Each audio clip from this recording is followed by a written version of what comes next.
Hello, everybody. Welcome back to episode 81 of the Podcana podcast. This week, we're going to be discussing everything about the European Championships coming up this weekend that both myself and Moyen will be attending. Super, super exciting times. The biggest tournament so far within Lorcana, since it is the first Continentals.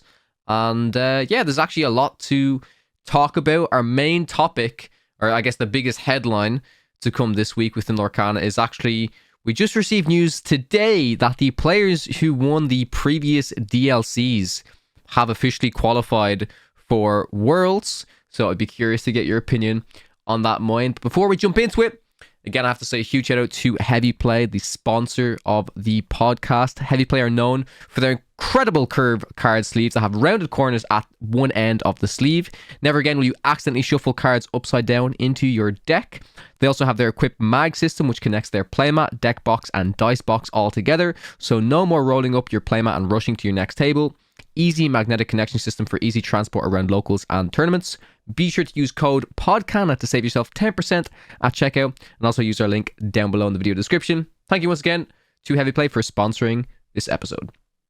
So yeah, Moyen, before we even jump into this building section, because it's a little bit smaller this week, I'm going to dive right in. What's your initial thoughts on the players who won the previous DLCs instantly qualifying to Worlds, and maybe speak a little bit, it was what we just talked about earlier, speak a bit about the player count. Like, we now know what the final player count is going to be for Worlds, right? Yeah. My initial reaction was, okay, I think they deserve to be there. The DLC winners are great players. Not too much wrong with that. Then if you dive a little bit deeper, I thought, okay, optimistically, if I make it to Worlds, now I have 10 more opponents that want part of my prize pool. Sure. On the other side, okay, now if some of the DLC winners like make top 8, I guess you get like some pass downs, so it's maybe a bit easier to qualify. But none of that really matters to me as much. I think to me the biggest thing is I might be a bit biased because I've been burned in Hearthstone before, but I don't like the information being revealed of how you could have qualified after the tournament's already over. Of course, everyone wanted to win DLCs anyways, even when there wasn't a Worlds qualification on the line. But maybe some people qualified in like an earlier tournament, and then they said, okay, I actually can take more time off work if now I'm already qualified. I won't push to play more DLCs, but if they knew there was Worlds qualification on the line, maybe they would have done that. But most players probably liked the challenges anyways, and it didn't make a difference for them. I'm just saying, I think it sets a bad precedence to just reveal it after the tournaments are over. Very good example. I kind of Zan Sayed was a bit on the edge. Does he want to go to European LCQs? And I kind of convinced him, and now we're prepping together, having a good time. It's fine, right? But still, now he's flying over with the big dream of the Worlds qualification in mind. But he's already qualified, which he only just, only the information for that was only just revealed. So, in general, I think I hope we get better at communicating things up front. But other than that, there's nothing really wrong with DLC winners being able to play Worlds. I think in general that's a good thing. I agree. Yeah, I think that's one thing that they really need to work on is just general communication about different things, because there's just been so there's a lack of information, but then the information comes. But the problem is the information just comes. It always comes way too late. Way too late. I mean, even the whole issue about information about the format of the European Championship and LCQs and stuff, like, well, I want to say we were like 3 weeks out, maybe 4 weeks out before we knew anything. Before you knew anything, you'd already qualified. You don't know what you're playing for. You know what the format is. I mean, that's just less and less time to prep. And it also means, if information is given out and there's a really bad response to it, they then also have a limited amount of time to possibly make changes. And if not, they say, no, it's too close, we can't change it, sorry. And go ahead. I think it's a very good point that you mentioned this, because I feel like for the longest time we didn't even know, is it closed decklist, is it open decklist? Now we know, oh, it's closed decklist day one. Everyone hates that. People are like worried maybe there won't be enough people that are willing to play on stream because it's just a big downside if people know what you're playing. Now suddenly people have to build these scouting teams to really know what everyone's playing if you sit down against them. I think that's bad, but it might be too late to change it now for them but it wouldn't have been too late if just they announced it a little bit earlier. So I very much agree with you there. Yeah, that's one thing I actually think we'll talk about a good bit in this episode, which is the whole open decklist versus closed decklist. But before we do that, we will jump into the spilled ink section. This is our listener question section. If you guys want to have your questions read out on next week's episode of the podcast, be sure to pop a comment down below. The first one is from Mark. They say, I've been playing a lot of different Ruby Amethyst builds recently, and the one I've had the most success with, the one I've had the most success with has been the first place Battle of the Bay deck featured in your recent podcast. This was made by Ed, of course. Do you think that red purple is better off in the current meta with very few, if any, locations? The meta seems to be faster than ever, and locations may become too slow in many cases. What are your thoughts on this? God, I'm stumbling over my words today. What are your thoughts on this, Moin? Yeah, in general, I think that makes sense. I think locations are in a worse spot than they've ever been in, just because there's now, with Genie, suddenly all the purple decks are creeping up. There's purple steel, green purple, there's red purple, there's even blurple. It's kind of a fine deck now. Mm-hmm. I've been hating on it a lot in the past. I think this set it's probably a fine deck. And all of these decks play 4 Fox, and a lot of these decks play a few crabs or 4 crabs. And especially on the draw, you can just never really play down the location when it just immediately gets banished if they have any board plus a crab or plus a fox. So I think it makes sense that they're moving away from that. It does enable red-blue to combat them a little bit better, because suddenly they can't attack on multiple angles. They have to just attack board, and red-blue is much better equipped to deal with that. But in general, I think it's a very reasonable meta development that red-purple is going lower on locations. Yep.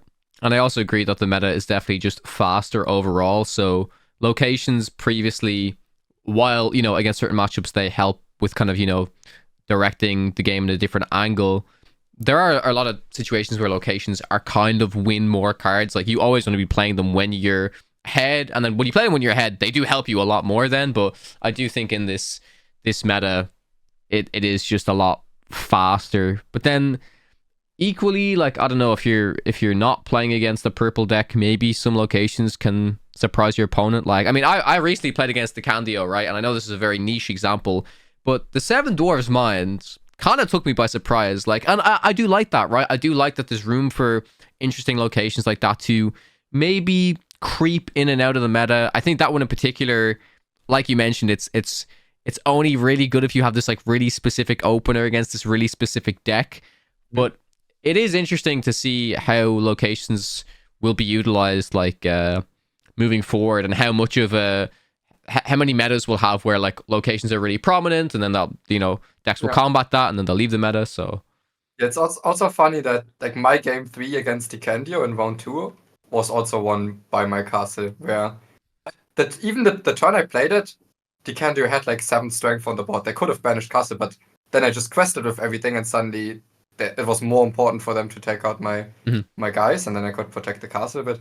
But it's not even a good card in the matchup, but there was just this one small window where it did a lot of work. Next comment is from Path to Greatness. They say, what is the better option for item removal in Steel, Aladdin or Benja? What are your thoughts? I would say now, I mean, okay, so there's removal in Steel. It does kind of also, I mean, it will just depend on what Steel deck you're playing, but usually it's still going to be Benja, because you just play him and it instantly banishes the item. The only reason I would ever advocate for Aladdin over Benja is if maybe we're in a super duper crazy heavy item meta where like you need to be using Aladdin to get rid of multiple, but it doesn't happen when you play him instantly. If you're maybe playing a Floodborn deck that happens to combo with Aladdin, so I don't know, maybe some weird purple Steel deck where you play Blue Fairy and then you play Aladdin, like maybe. But I think Benja most of the time, because it also just quests for more, right? yeah, Benja is like the safe answer. But I think instead of saying, okay, this is just straight up better, it makes sense to say, okay, why, in which spots would either one of them be better? You say Aladdin for Blue Fairy. Also, Aladdin is better for Chief Bogo. So if you want to just a general build on flat ones. Benja is the more aggressive, more immediate answer. So in like a more aggressive deck where you need 2 questers, it can make more sense than Aladdin. The other big strength of Aladdin is its third strength. So let's say a meta is full of like brawls and kit cutout kickers and big Sisus. Maybe the third strength can also make it a lot more resilient than a Benja would be. Yep, that's very, very true. Next one is from Carlos Diaz. They say, my question, seems like Sapphire Steel had really nice cards this set. Why has it not been successful? I feel like it's not being played, at least not in big tournaments. There's probably nobody more upset than Moyen when answering this question, but I would love to hear your general thoughts on the deck. I know we touched on it a little bit last week where, you know, there's the possibility of adding the Imperial Bow to try and help combat a lot of the like evasives, the genies and stuff within the meta. But I mean, would you agree that the deck got a decent amount of tools at least? No, it's got tools for sure. I think Sail can enable you to build it differently. Calhoun can be a great 2-drop. Then it also got a lot of tools that would push it in a different direction. So, and we're not like quite sure are these different directions like good in the current meta. There's like the Alice and Pluto where you can play more to the board. Even like the Baymax is okay in these mid-rangey type decks. The Jim has a great shift line if you want to like sing early 5-cost songs. It's not like a single. So Sapphire Steel has always been the deck that you can just build for your specific meta or like in a specific way. It's not like one specific way to build Sapphire Steel got lots of tools. It's just the colors got a lot of new tools, but all of them kind of go in different directions. So it's not like suddenly there's like a million upgrades you can do if you're building it in one direction, if that makes sense. In general, the biggest reason why I think it's not as successful as it used to be is really the Genie. And we've talked about it has tools to deal with Genie. I think there's one, you can play Calhoun and bows, but then you're using lots of uninkable slots, you're playing the bow that's not great in versus non-purple decks. And then if you're playing so many uninkable 2-drops in Calhoun, can you really still play Chicha Quill? Do you have to play like a wheel version? Wheel is kind of mid when everyone's going so quick to the board. And yeah, so even if you have ways to, and the other way to build for it would be to just play more magic brooms, maybe even more Chichas to have like a support on the magic broom. But also just when broom deals 2 damage to a Genie, you can finish it off really nicely with Fighter Cannon, Scrap Your Swords, or the Zimba. In general, though, you have to build your deck differently to account for Genie. So you have to cut some cards that would otherwise just always be good and always follow your game plan. So still it weakens the deck when you're like forced to tap for new decks in the meta. Yeah.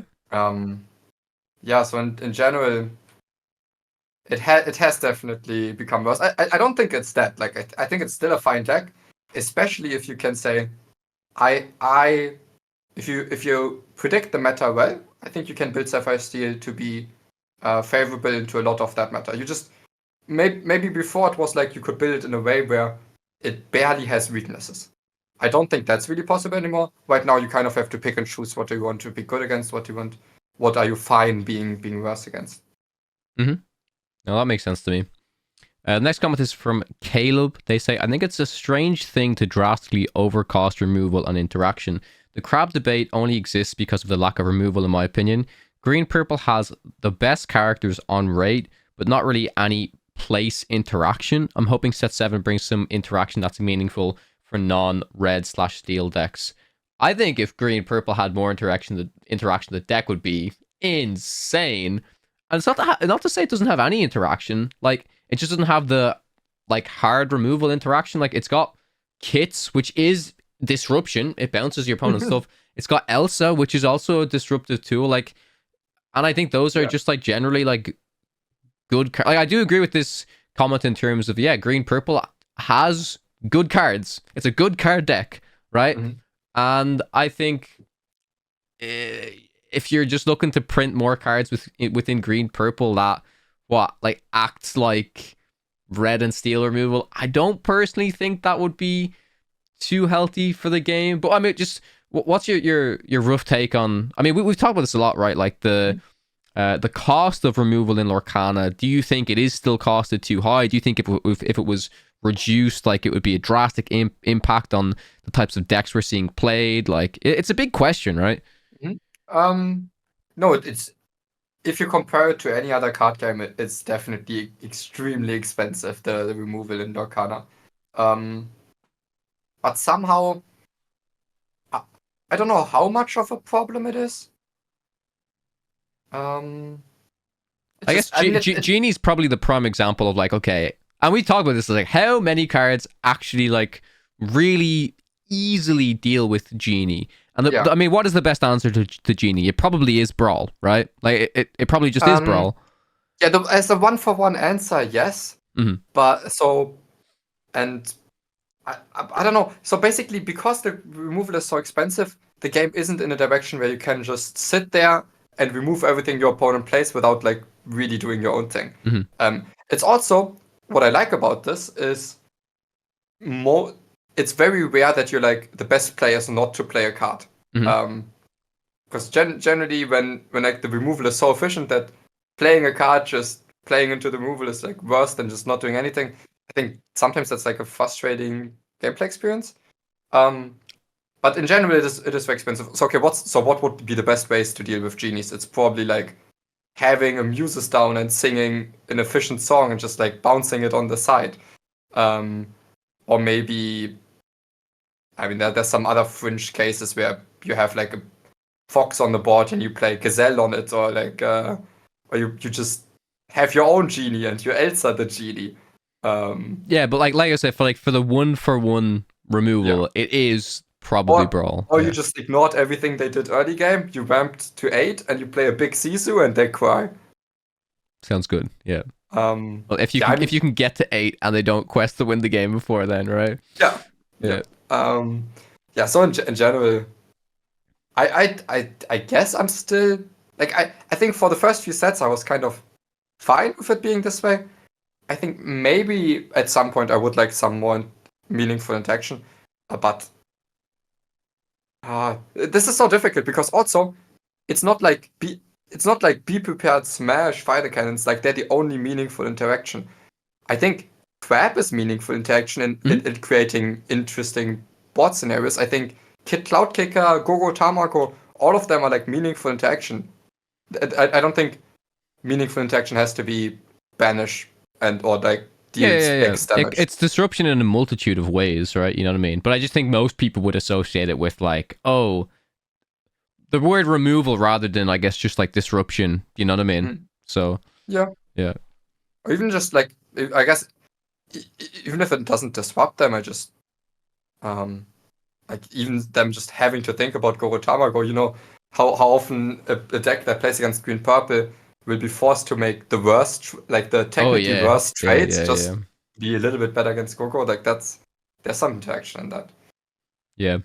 And the final comment we have here is from Woho. They say, I'm sure the LCCC, which is the Lorcana Cross-Continental Challenge. Yes, but it's probably getting renamed soon. I've always called it the LC3. The LC3, okay, that probably sounds better. Yeah. So they say they're sure that the LC3 gets so many views because you can actually learn something from the games because people play with open hands. Thoughts? Because watching DLC finals oftentimes is really boring if you can't see each player's hand and try to predict their decisions. I think it's not only that players can learn. I think players just like to see prominent faces within the community battle each other, try new decks. I mean, it like the decks, because we've been locked in. I'm sure everybody who's playing in this event right now, if they had the chance, would probably, alter their deck slightly over the course of things that they've learned and stuff. But yeah, it's really exciting to see these players face off against each other. I think it's great that at the end of all of the games we have that like interview section where we can discuss our thoughts throughout the match and stuff like that. And yeah, it's really really hype. I think it's a great thing for the game. I've really enjoyed participating in them, even if I haven't had the the hottest run. But yeah, I mean it's just been great, and I hope that we see more of this moving forward. I think we mentioned it last week, Moyne, right? Like I'm still surprised of. I'm grateful, but I am surprised of how many viewers the event has brought in. Yeah, it's crazy. I guess it's a mix of, as you say, prominent faces, but also people actually getting to follow the decision making because they see the hands. And sometimes it wasn't possible when we had like technical issues in my last round, for example. But usually, I mean, the chats are so active because everyone thinks they know the best plays. Oh, it's so funny.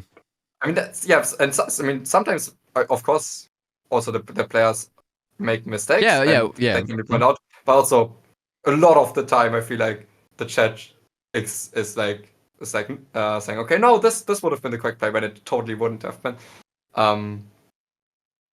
Yeah, I actually think. So I don't know, the deck I submitted. I also submitted because round one I couldn't really play, so I had to submit something that I thought Speci was good at playing as my sub, and then he also wanted some cards in there that I didn't want. I think there's 4 Gantus in the deck. It hasn't hit the board a single time in like 3 best of 3s. Of course, there's its moments, but I didn't really want to submit the Gantus. What's interesting is I think if so Speci won 1, but also mine. So over those 3 rounds, if my opponents played perfectly, I think I'm 0-3. Really? I think all of them made like game losing mistakes, and it was like in game 3 every time. Or like it did go to game 3 every time. So I think that is quite fascinating. Yeah, and it also proves exactly like you said. Like I honestly don't feel like that much pressure when I'm playing, because I'm sure some people are like, oh my god, there's all the eyes. I'm like, we are still like, I think some people expect to watch our games and see like perfection, like masterpiece games, no mistakes, absolutely insane. But we're still human, and like we're still learning as we play, right? And again, the chat has all the information. We don't have all the information, so we may make a play that looks like it's so bad, but we're probably trying to play around something else, or this is what we're thinking. So yeah, I mean, I just want to stress that, like, you know, as you mentioned there, it's still difficult. You know, I think I made mistakes as well that were potentially game losing, but the players when we're playing, that we're always trying to make the best plays that we can, and it's difficult to distinguish which way it goes. Like again, in my first round, in my first round, I also think that my opponent made a play that made him lose the game, right? But it is still contextual. You can only really see it afterwards. So yeah, and I mean, yeah, I just find that fascinating personally, because we're as good as we are playing card games and stuff, there will be moments where we make mistakes. We're all human, you know. So yeah, playing perfectly is, I mean, it's possible for like a short amount of time, but over a long amount of time, you will make some mistakes, and some of them will get punished, some of them won't. Yeah, in general, I just have to talk about one thing, because it's been kind of getting to me. I know it's probably like a vocal minority, but there's been quite some, but I don't want to say hate, but like some negativity in the chats whenever I play with proxies. And I understand it would be like easier to follow if they run proxies. It's just I was very busy when submitting the deck, like from the Philippines, getting to build a deck that Speci is okay with playing, having them submitted. And yes, there's so the I think the thing that annoys people the most is like there's 2 Befuddles in my deck, which like set 1 common. Yes, I've never played a deck with Befuddle in my life, and I'm proud of it. I never liked Befuddle as a card. In this deck, it's kind of okay. I don't think it's the end of the world. I think you can still see on the proxy what card it is that I'm playing. And at the end of the day, there's like I'm happy to play in this event, but there's barely any pricing. So no one's playing this for the pricing. And I'm like in deep preparation for EU Continentals, playing like maybe sleep 8 hours a day, play the rest of the day. And still, me and also others, we're taking time to put on a show, right? All of this is out of love for the game.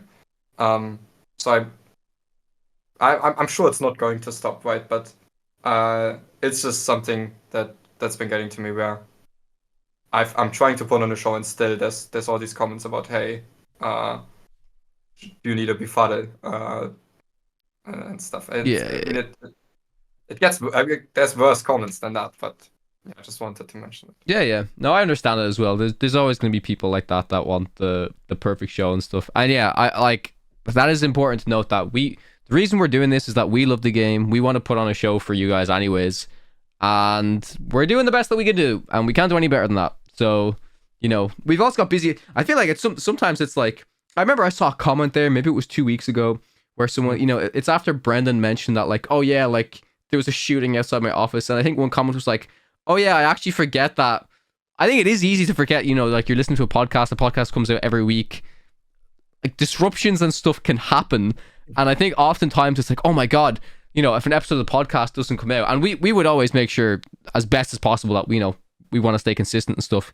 But if something major happens, like that's also life, you know. It's like I feel like, oh my god, the podcast hasn't come out, someone's died, like they've you know what I mean, like I don't know, it's just funny at times.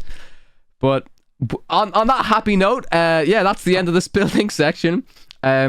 I want to encourage people to just comment some more and maybe ask us some more questions in general. I feel like it's been a little bit dry lately. There's been a lot of banter and stuff in the comments, which we always appreciate. But if you guys have any questions at all, please write them in the comments down below. Pick our brains. It really helps us to, you know, have really interesting discussions and stuff. So I really encourage you to, you know, pop a comment down below.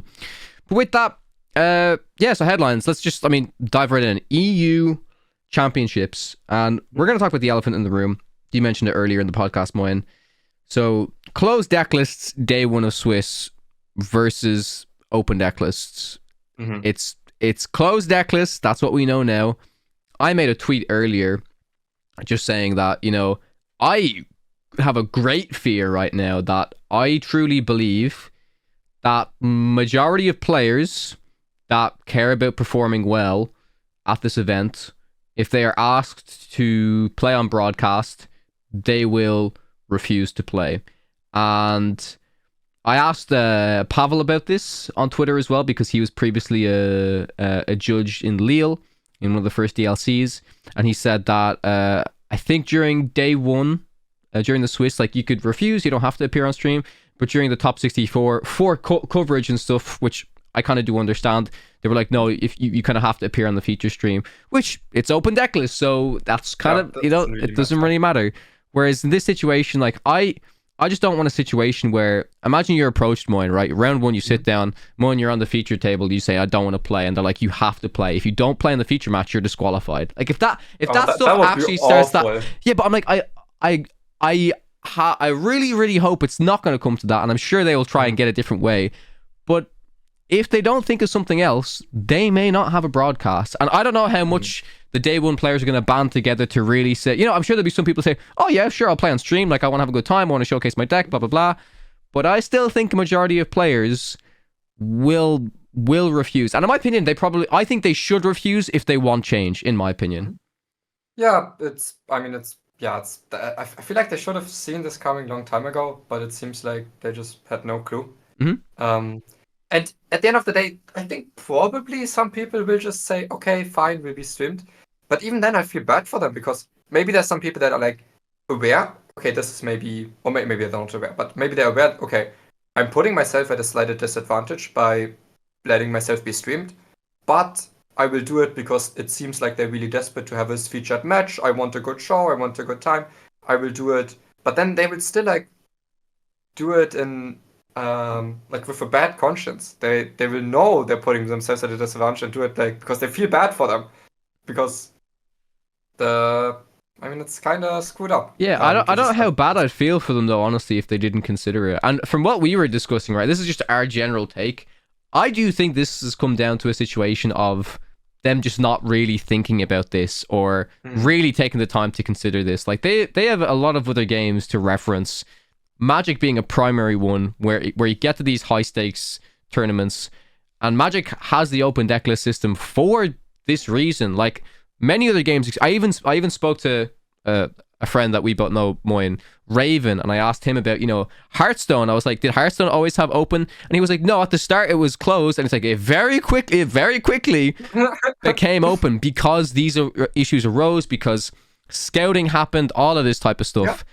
So suddenly, you don't just need to be in a closed decklist format to perform at the highest level. You don't just need to be a great player and a great deck builder. No, you also need someone that's walking around the room and putting down what everyone's playing, and then you go into the match knowing what your opponent's playing. Or like a group of people that like just keep providing that information. And then also, people just don't want to be streamed then, because I've played on those events where it was still closed decklist, and no, I didn't want to be streamed at all. Mm-hmm. And it just seems like maybe because in the challenges it worked so well, right? Mm-hmm. It's like, okay, people were fine being streamed, didn't care too much in a challenge. But the higher the stakes gets, the more this issue gets exposed. Yeah, I think that's where the disconnect might be, where they see, oh, like no one had any issues in the challenges, it must be fine. But yeah, I mean, this is like the biggest tournament so far. There's a lot on the line for these players, and yeah, I just hope they realize the difference of it. And again, I think it's too late. I mean, Moyen, we're days away, right? Unless it's like emergency announcement, it's open decklist, which I would still take over no change. But at the end of the day, while I think personally I would still like the change, I understand now it's very difficult to do when everyone's like deep in their prep, and it's also like some deck building aspects are different in closed and open decklist. So now everyone's prepared for like this format, and then now if it's now changed, it's also not great. So like there's no scenario where they just get away with this. Like no matter if they change it or not, I think this wasn't the best way to do it. Yeah. And I don't know what the outcome's going to be. I'm very much assuming it's just going to be a lot of players who are upset about this decision.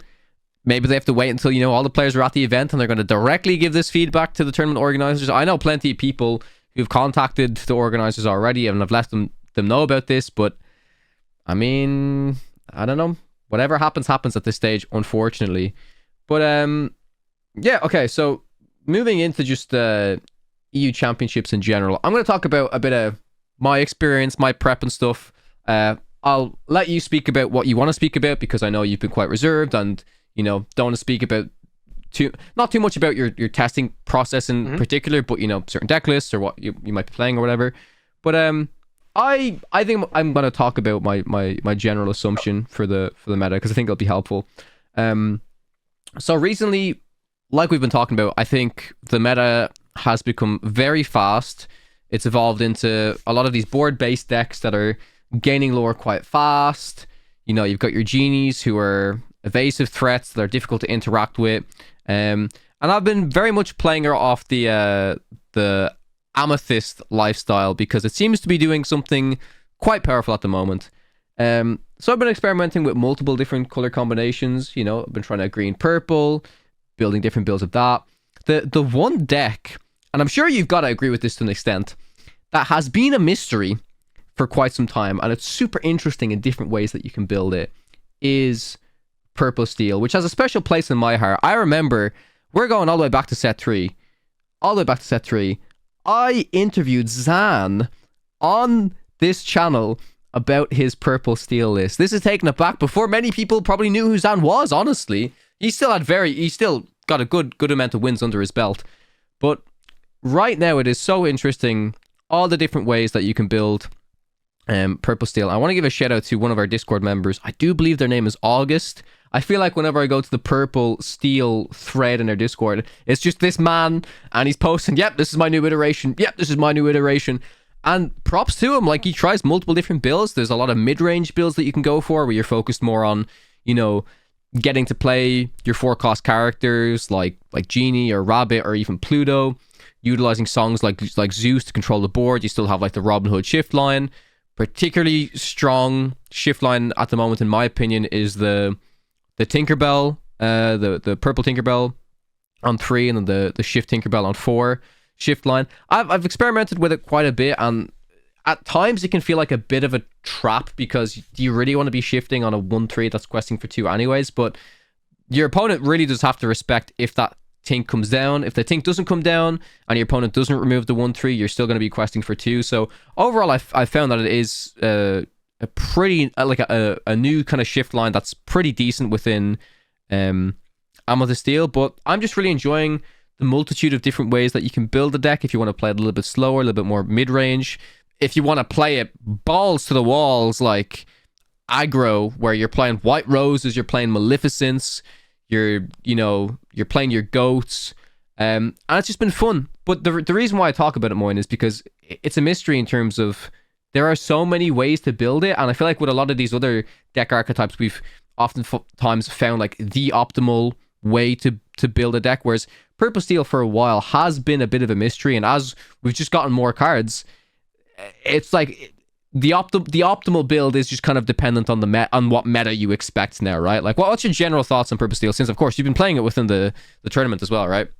Yeah, it's interesting that there's so many ways to build it.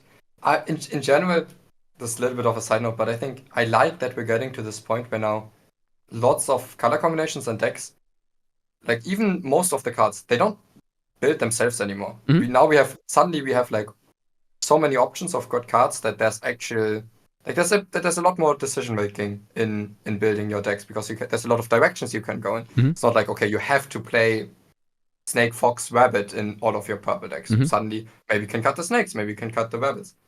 Fox is kind of still in all of them, but still we're getting more options. Okay, so in Purple Steel, you can go more mid-rangey. You can build around like rabbits and genies, or you can build around genies and dogs. Mm-hmm. You can play Zeus if you want to, like Zeus and Smash, and like the more mid-rangey variant.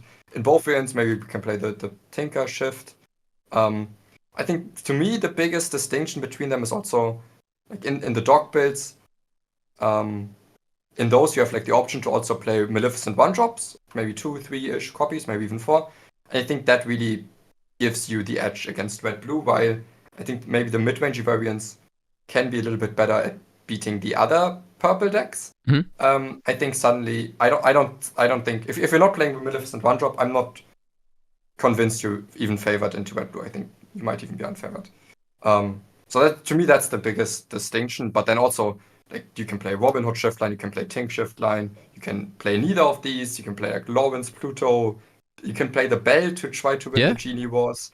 So it's very fascinating deck building. And also, some other decks that actually are very interesting to build right now, like from the off-meta decks, like Green-Blue and Blue-Purple. Mm-hmm. I think both of those decks, they've been like so trash last set. And okay, I'm saying that they were still fine to play, right? But they were not close to being like a deck I would ever bring to tournament. Sure. And they've gotten so much closer. Like, I think both of these decks suddenly have some very good matchups, like Green-Blue against Ruby Amethyst is great, or the Blue-Purple actually has pretty serious game against most purple decks. Mm-hmm.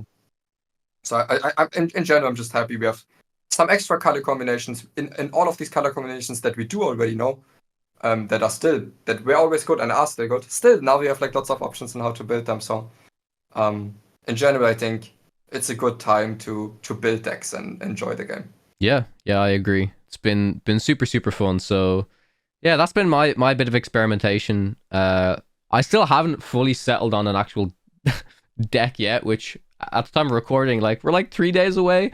But that's been probably the color combination that I've been experimenting the most with, which has been fun. I think for a lot of the other color combinations, we already had like such well-structured decks to pull off of, to be inspired by, to still, make changes to. But like for green purple, again, I want to reference Artabox's like standard list is pretty good if you want to have that as a base, and then you can kind of make some variants. For Emerald Steel, we've got Wonderland's deck and Zan's deck as good base Emerald Steel decks, so then kind of have variants. But for Purple Steel, I feel like we've never really had that. I feel like to an extent, for what I've been seeing, I'm always browsing Dreamborn, right? It's funny because you mentioned all the changes you want to make to your Purple Steel list you built with Speci. I see so many people like building that deck, and they still have the Gantus, and they still have like, oh, this deck is so powerful, it's so strong. I'm just like, oh, this is like the classic just oh, I'll build this deck because these players made it, put this card in, this card must be good. Like, that's just the kind of classic example of that, which I do find a little bit funny for sure. But yeah, I don't know. It's been enjoyable to say the least. But I'm really excited for EU Champs. It's going to be like the last big event for both of us this year, right? Yes. And then leading into next year. Go ahead. In general, there's not a lot of big events for a while. I think neither of us got tickets for the LCQ in America. Nope. So I thought we might not have, after this, we might not have big tournaments until May, right? Yeah, like, and again, they haven't announced when the season is going to like restart, but I would very much assume it would be May because Worlds is going to be March, have a little bit of time off, and then we'll kick back off in May. Which to me makes this tournament all the more important because after this, there isn't anything for a while, so I really want to have this be a good showing. I think again, I'm looking forward to meeting everyone again. I think on Friday, if it's possible, I'll just watch as many. He'll watch me get knocked out of LCQs round 1 twice. As many LCQs as possible. See what people are up to, and then just try to play as best we can for those events and see where that leads us. But nonetheless, I'm just this is okay. Worlds is the dream, right? Mm-hmm. But this is the way to get to Worlds. Mm-hmm. This is the dream. This is what you work for, like what you work towards, like this entire year. Mm-hmm. So the pressure and stakes couldn't be higher, and I cannot wait. Yep, me too. So, yeah, I mean, it's a bit of a weird one. I don't want to like have a short podcast because we're in the prep stage and stuff like that. But I'd love to hear everybody else's thoughts on leading up to LCQs. I know we've got a big American audience, so they'll have a lot to discover and read off of after all of the results for our tournament comes through. American. Okay. This is just banter, but Americans are so saved. Imagine if they had the LCQ first, or like what decks we would have had to see. But now they can just copy European decks and fine. He memes. Don't worry. But yeah, it's gonna be a spicy one for sure. Like you said, Moin, I'm really excited for just how many people are gonna show up to this LCQs. Though, like we got a big group of people. I want this to be a really nice, memorable final event. And again, I don't want to keep drawing back towards it. I don't want this to be remembered as anyone that went to the event had a decent time. Anyone that watches it from afar, it's just poor Baker and Spessy filling time for 8 hours because nobody wants to have their game broadcast. Like, you know what I mean? Like, I don't want that to happen. I think this could be a major blunder to an otherwise relatively successful year for Lorcana tournaments. Probably better than relatively. Was extremely successful. Yeah. Let's end it on a high note. Also, what's the score right now? It's in EU versus NA. It's 14-8, and this doesn't really mean too much, but we are not really expanding the lead. We're just like holding on to the lead that we've got. Yeah, it's probably my fault. Yeah. Yeah. What did you do? You won 2. What did I do? I lost. Yeah, that's what I did. Yeah. I just don't want any O3s. Yeah. Let's see. Yeah. So yeah, I think I am gonna call it there. Unfortunately, there hasn't been too much more to discuss. I mean, like we could get deep into the meta, our thoughts on things, but I think the episode that's going to be super interesting is the one next week when we'll review our thoughts on how the tournament went.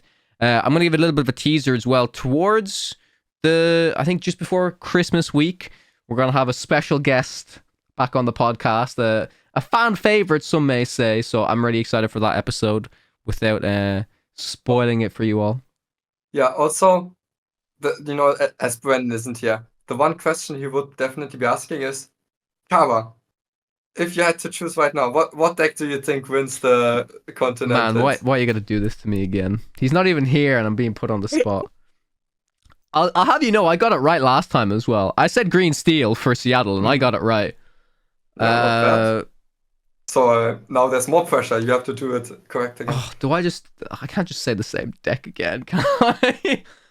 I mean, I don't know. Like, I'm gonna say, oh, but then like whatever deck I say will inform my idea of what I think the meta is gonna be. Okay, I'm gonna go Amber Steel. I'm gonna say an Amber Steel deck is gonna win it. Yeah. I do think Amber Steel's great. But I think the red blue weakness is still there, and I don't think red blue is going anywhere, because I actually think red blue is kind of close against green purple. So that's interesting. I would say my initial impression would be that there would be definitely a far fewer amount of red blue. But that being said, if the matchups, if they hit their favorable matchup, if they run into all these Amber Steel players, they can have a good run. Yeah, because I mean, maybe the deck with the biggest targets on the spec is maybe green purple. So maybe, but then if people think they can just beat it with like Amber Steel, people could just prey on the Amber Steels and play red blue. So I'll stick to what I know, and I'd say red blue wins the event. Red blue wins the event. I would say that is a bold statement, but I respect it. I respect it for sure. All right, yeah. Thank you everybody for listening. We really, really, really appreciate it. Yeah, we're at like 80 plus episodes now. I keep forgetting how like long we've been doing this for. So we really can't thank you all enough for watching these videos, listening to the podcasts, giving us all the support, talking to us in Discord. It means so much. And if any of you see myself or Moyen this weekend, please don't be shy. Please come up and say hi. If you guys do want to support us, the number one thing you can do is leave us a review on your local podcast platforms, be that Apple Podcasts, Spotify. There's also a video version of this available over at youtube.com/@PodcanaPodcast. Hit the subscribe while you're there. Twitters are @Kawatek_CG and @Moyen_HS. Thank you guys so much for watching. We'll catch you guys in the next one.